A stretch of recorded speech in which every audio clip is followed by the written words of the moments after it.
News TV, London.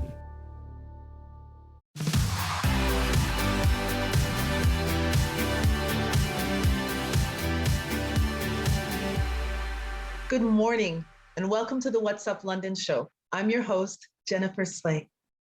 I would like to recognize and acknowledge the ancestors that came before me, allowing me to be here today. I also acknowledge that I am currently sitting on the traditional lands of the Anishinaabe, Haudenosaunee, the Napawak, and Ottawandaran peoples, and I am grateful to be able to call this land home. Today's show is inspiring and will feature some wonderful Londoners doing some amazing things. Our first guest is from Atlosa Family Healing Services, where it is their mission to inspire all people to support the end of racism by taking personal action to help create a culturally safe community where all Indigenous peoples can thrive. But it can't be done alone. Let's meet Heather Cabral, who will tell us more. Hello, Heather. How are you? I'm great, thank you. Welcome back to the show. Thanks so much. So much could change in a year. I know, right? So tell us about Atlosa and Solidarity Day. Absolutely. So since 1986, Atlosa Family Healing Services has been dedicated to strengthening community through Indigenous-led programs and services. So we provide low barrier wraparound services to community with complex needs such as mental health, homelessness, substance abuse, domestic violence, and trauma. We're located in London. And like I said, since 1986 for a long, long time. So you asked about Indigenous Solidarity Day. Yes. So Atlosa is so grateful to be partnered with a number of agencies in the city to host Indigenous Solidarity Day. Let me see here, SOHAC, Namarin Friendship Center, the City of London, AIAI, and SOHAC are our community partners. So we come together as a group to put this event on, and thankfully this year Namarin is our key host. So the day is on June 21st, and it's about celebrating Indigenous culture, Indigenous peoples, and just like a celebration with the community. Awesome. And with that, there's a fundraiser going on, Orange Shirts, right? Can you tell us more about that? Sure. Yeah. So at Indigenous Solidarity Day, there's going to be a number of vendors, artists, there's going to be singers and dancers, and almost like a mini powwow, I guess, in a sense. There's a sacred fire in the morning at sunrise that the public is welcome to attend. And so Atlosa is going to be one of the vendors there. Our social enterprise, Atlosa Gifts, is actually the vendor that's going to be showing up. And part of our offerings is orange shirts. And so I'm actually wearing one of our orange shirts here. I don't know if you can see that. But our orange shirt Orange Shirts is a fundraiser, and we raise money to support the programs and services that we offer at Atlosa. And there's 3 core services that we offer, and then about a dozen different programs. And so the money goes to a great cause. And so we'll have orange shirts available for sale there. And all the money raised will go back into, like I said, our programs and services. Right. And so you before the show, you were telling us a little bit about how these orange shirts were designed this year. Would you be able to share that with us? Sure, yeah. So we're really excited to feature a 20-year-old Indigenous young woman's design on our shirt. And she's from the local area, and there's a beautiful story behind it. So for every purchase of orange shirts, you'll get a nice postcard that breaks down the design because it looks like a lot, but there's fire and there's elders and children and marigolds and sage, and there's all kinds of symbolic messages that are really about relighting the fire of hope. And that's the name of our campaign, is Relighting the Fire of Hope. And there are a lot of different retail stores that are selling orange shirts in an effort to support, but we want to make sure that these orange shirts are going to, or the purchases are going to the Atlosa fundraiser. And so how can people ensure that they're getting the right orange shirt? So we have lots of options for purchase on our website, orangeshirts.ca. And we are selling to individuals, but we're really excited about our group purchasing portal, which allows community members to organize their own group and easily have their group members buy their shirts, pay for their shirts online, no paperwork, no collecting money, none of that stuff. And we'll bundle it all up and ship it out to the organizer. Awesome. Thank you so much, Heather. And just so that Londoners, so that you know, Atlosa is for everyone. It's not only for Indigenous people. There's so much education and learning that can happen there. So please go and visit. They're located off on Richmond Street. And thank you again, Heather, for being here today. Thanks for having me, Jennifer.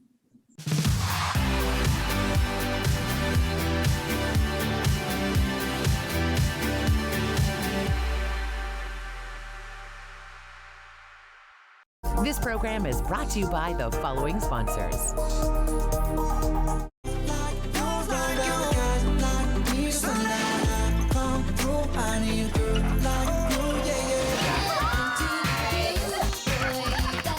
Your happy place. Easy 1013, the perfect music mix.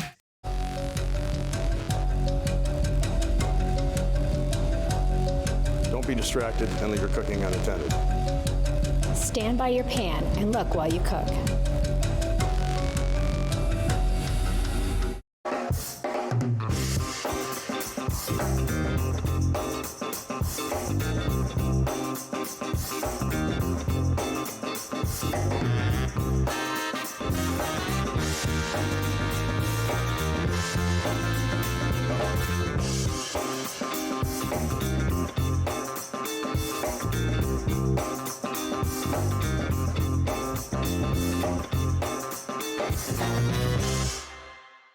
Favorite part of volunteering at Rogers has been picking up new tech skills like running cameras or graphics and getting to volunteer with and meet people in a super fun sports-based environment.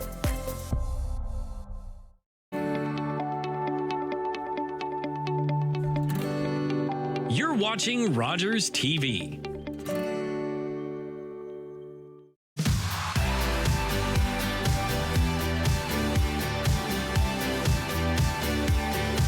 Welcome back. Our next guest is an inspiration. He is an RAF veteran and former Spitfire pilot. And not only are we grateful for his service, but Mr. Tom Hennessy is 100 years old and is going to walk 100 miles for the Walk of Gratitude. Let's learn how we can support him. Hello, good morning, Tom, and welcome to the show. Good morning, Jennifer. I'm so excited to be interviewing you. You have an amazing walk that you've been doing. Can you tell us all about it? Yes, well, it's a walk for veterans, homeless veterans. And the purpose is to raise so that we get veterans off the streets and from suffering. And in the case of this, some veterans, you know, if they're experienced in war experiences or whatever it is, the troubles may happen until 10 years after they're out of service or 20 years out of service, something like that. But that's what this fund is about. And I'm doing a 100-mile walk, which will be completed on Canada Day. Awesome. And you yourself are a veteran, is that correct? Yes, I used to be flying those things called Spitfires, if you know that. It's a single-engine fighter plane. Oh, yeah. Well, thank you for your service. Thanks. And so the other thing that's interesting about this is that you just turned 100 years old. Is that? Yes, that's right. Yep. I'm letting everybody know your age. Yeah. But that is an amazing, not everybody gets that. So No. Congratulations. Well, thank you, Jennifer. But you know, if you wait around long enough yourself, that's where you'll finish up too. You just have to wait for it. Well, point taken. And so the launch for this walk is June 15th, 14th. 15th? Is today? 14th. Today. June 14th. Yeah. Okay. And so tell us a little bit about how the launch happened. Well, how it happened, I must be, I was sitting reading them. I reached 100 and I wanted to do something to say thank you for gratitude for the life I've had. And it started, strangely enough, about 80 years ago when I was coming back on a hospital ship going up the British Channel. And I saw the lights on in France and I saw the lights on in England. And I thought, my God, it's over. I'm through it. I'm safe. Then the tears came because I thought of the people I'd lost, the friends, including my brother. And then the source of gratitude came. Why had I got through it and other people don't? And so that sense of gratitude of being kind of given your life at about 25 years of old, that made a terrific impression on me all through my life, that I have had this life and the other guys didn't. So that's what kind of triggered it way back. And so now when I've reached 100 years old and I'm well and I've been fortunate, haven't been ill, really sick or anything, I want to give back and say thank you. And so it's a walk of gratitude. That's really what it's about. And the gratitude is shared by, I want to help to think that our country has ex-service people who are in need. And to be able to do that is a way of thanking Canada because they represent Canada. And so how can Londoners help? How can we support your walk of gratitude? Well, they can donate. And Joyce is the person who can tell you that better than I can. I'm the voices off. The two members of the Legion, Vimy branch, are helping us with a GoFundMe page. So donations are as easy as gofundme.com/Tom Hennessy. And so right now our donations are up around 13 or 14,000, and we're hoping to reach 100,000 by Canada Day, hopefully. But we're going to by Canada Day at least do the 100 miles. And so could Londoners come out on Canada Day to help support the walk? And they can come out today because there's going to be three walks a week on Tuesdays, Thursdays, and Saturdays. And it's from 11:30 to 1:30 that we'll be walking. So they can join at any time and help us kind of push it over the top so that we get the 100 miles in and we'll have reached our goal then. Well, Tom, thank you so much for all that you have done and all that you continue to do. It is so appreciated. And I know that the veterans who are finding themselves without a home right now are going to be very appreciative of this as well. Thank you very much. Thank you for having us on and giving us this opportunity. No problem. Nice meeting you both. Take good care and good luck. Thank you. Thank you.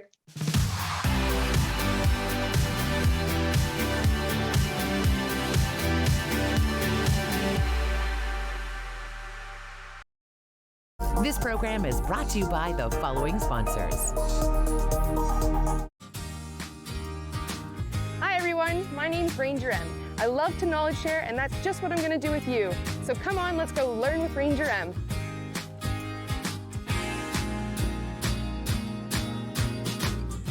Hi, my name is Gerald. I'm a volunteer here at Rogers TV. Really happy with all the great things I've learned doing video productions for Rogers, all the great people I've met, and being part of a great community.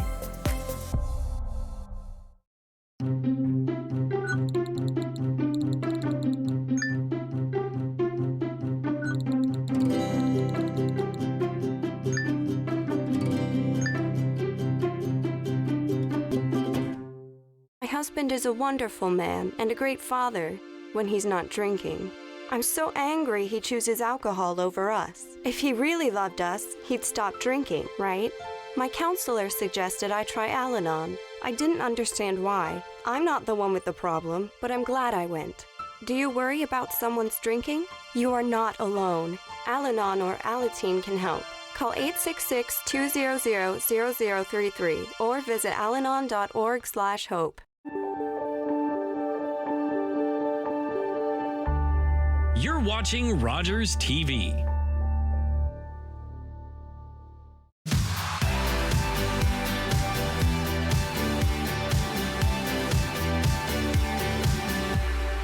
Welcome back. Kiwanis is a global organization of volunteers dedicated to improving the world one child and one community at a time. Here in London, they are known for the Kiwanis Music Festival. However, they do so much more. Let's meet one of their members, Paul Garrett, to learn more. Hello, Paul, and welcome to the show. Good morning, Jennifer. It's a pleasure to be here. How are you today? I'm wonderful, thank you. So tell us about Kiwanis. Kiwanis. You know, I've been learning a lot. I've been involved in Kiwanis for just over a year now. I got into it because of physical circumstances in my life had changed, and people I met, and they just said, why don't you go try Kiwanis? And I'm a businessman, and it wasn't just for that. And I said, why not? So I talked to them, and they're quite the organization. They're 550,000 strong around the world, and they're dedicated to changing the world one child and community at a time. They've been in London since 1920. Our Forest City Kiwanis, our particular charter, has been since 1920 and has raised funds to support various projects in the area. It starts off, to get involved with it, you start off with K kids. That's in elementary school, and then Key Club, that goes to secondary school. So it's sort of moving through and progressing. And then you have Circle K for post-secondary students who really get involved and are energetic. And I'll talk later, they get involved in our parking, which is great. And then when you become an adult, if we ever do, you become a member of the Straight Out Kiwanis Club, who is part of all these people. So that's about getting in touch with Kiwanis to get involved. It's pretty exciting. They start from childhood, which is amazing, which is awesome. Isn't it? Absolutely. But if you happen to be hearing about this as an adult and you want to get involved, how can people get involved in what's going on? Oh, you know, we're involved in so many areas in the community, and all you have to do is get it. And, you know, it's not just Kiwanis. I mean, get involved with something in the community to support the community that supports you, and we're really big into that. But we support so many things like Kiwanis Community Senior Center, Kiwanis Park, Children's Hospital in Western Ontario, Kiwanis Music Park in Gibbons Park, and the list goes on. Youth Opportunities Unlimited. That's just naming a few. We're on the board of directors at the Western Fair as well, which is pretty exciting. But all you need to do to get involved is just call up Kiwanis or just go and do something. You know, we'll find you.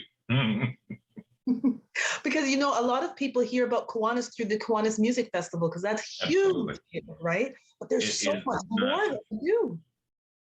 There it is, you know, and the Kiwanis has been going on for 62 years now. The past few years has been virtual, but still quite a representation. It's one of the number one areas in Canada as far as, music festivals go. It's a fabulous thing we're doing with that. And all the money raised is being looked towards and raised being in-person events. We'll be back in 2023. And so much just goes directly to the children's funds and directly to helping communities around the world. Absolutely. Yeah, and it's, I can attest to this because I remember when there was the huge hurricane that happened in the Caribbean. I think it was 2 years ago, 3 years ago, maybe. Yeah. And Kiwanis all over the world got together, raised money, sent money down there to help support. It was just phenomenal. Absolutely, it was. And they raised money right here in town through parking lots for Canada with Canada Life, after hours, weekends, and holidays.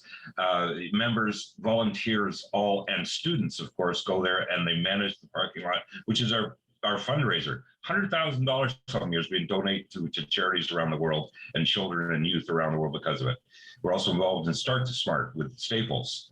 We're putting necessary school equipment like paper and pencils and pens, putting it together for kids in to garner supplies for them and to help them start moving forward in their education, not be held up. Teamed up with the youth literacy for babies baby books for baby book bags. I'm sorry, I just sort of read this through today, and I was reading yesterday, and basically there's stuff with things prenatal, and you start reading to your child when it's still inside you, and they learn, and it's for literacy all over the country and all over the world. We deal with absolutely.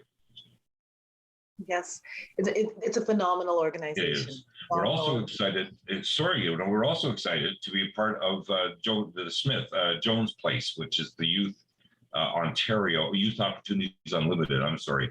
So it was Dr. Jones Smith who was the first woman Solicitor General in Ontario, and basically it looks after young mothers who are experiencing difficulties in homelessness. So it's a really big project and a big thing in our heart. We donated $50,000 to the construction of that, absolutely. And everything's run here by volunteers, and we're grateful for their timeless efforts and always willing to step up and help out. And that's what we're really happy to do. So I'm really excited to be a part of it, and I hope I've done it justice this morning. You have. Thank you so much for being here, Paul. Thank you, Jennifer.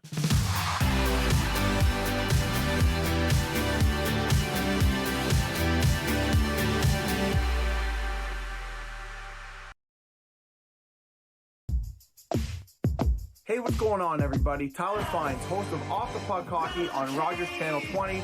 We interview some of the biggest names in hockey and sports. Check us out, Rogers Channel 20, Off the Puck Hockey. Let's go. I was born and raised in Musqueam First Nation territory by my mother, who spoke Hunkaminam to me. As a child, I ceased using my mother tongue, as to use any language other than English was considered not being Canadian, so I was told. The old people came to me in a dream and reminded me of who I am and where I come from. I have reawakened. My roots are strong, and I'm no longer a silent speaker. My language tells me where I am from. It defines me and guides me to teach others to learn and understand our culture and traditions. A gift for those in the present and the unborn generations. What was lost is found. What was asleep has awakened. My blood is here, and I am complete. I have returned home. Rogers TV has given me a ton of opportunities, including meeting new people, getting involved with my local community, and trying a ton of variety of different production roles, such as graphics, camera, and audio.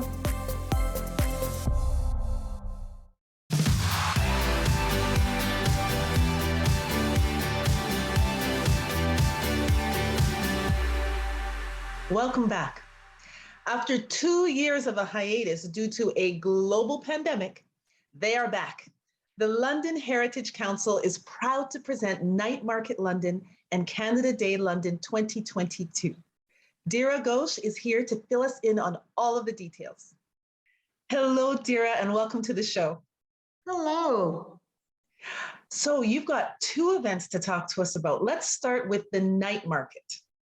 The night market is on June 30th from 7 p.m. to 11 p.m. It's our kind of an early start kickoff to the day-long Canada Day festivities.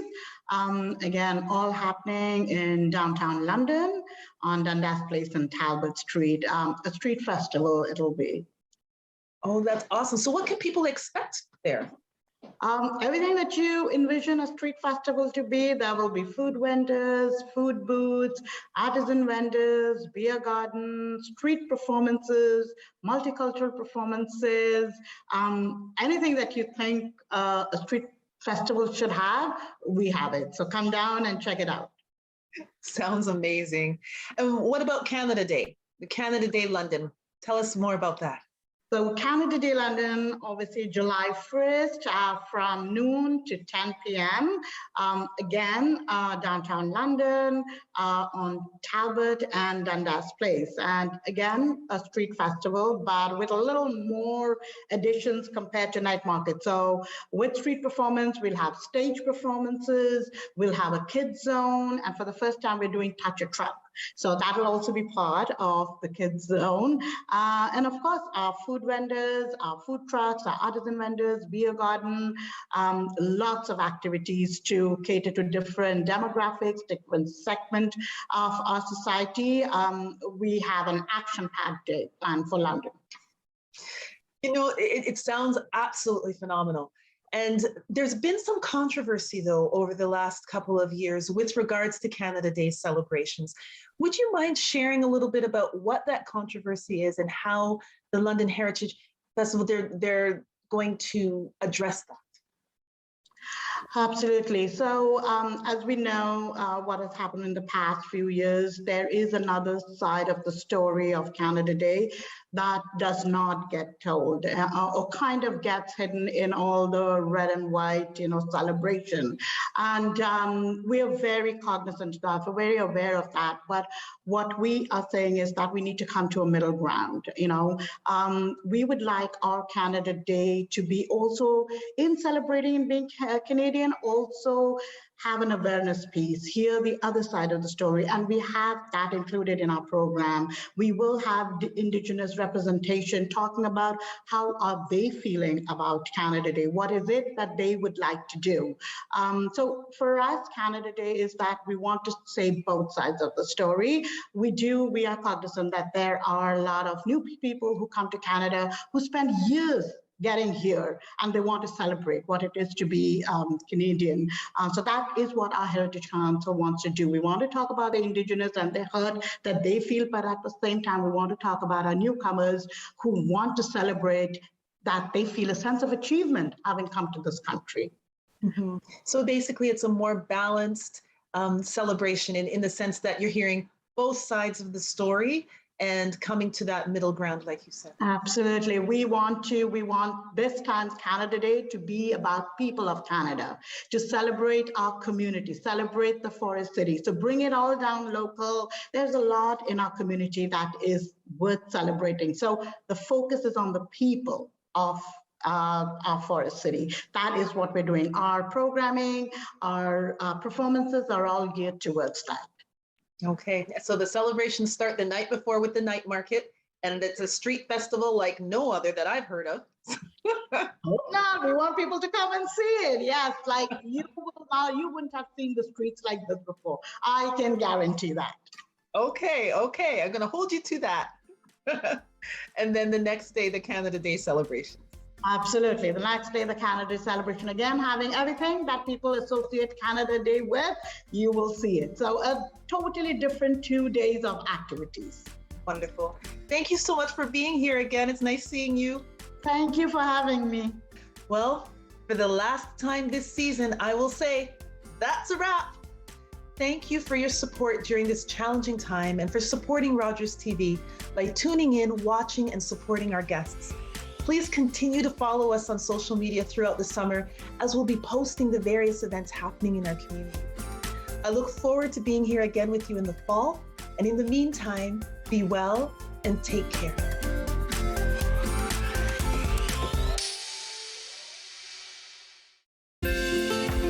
Call the Rogers TV viewer response line, email us, or connect with us on social media.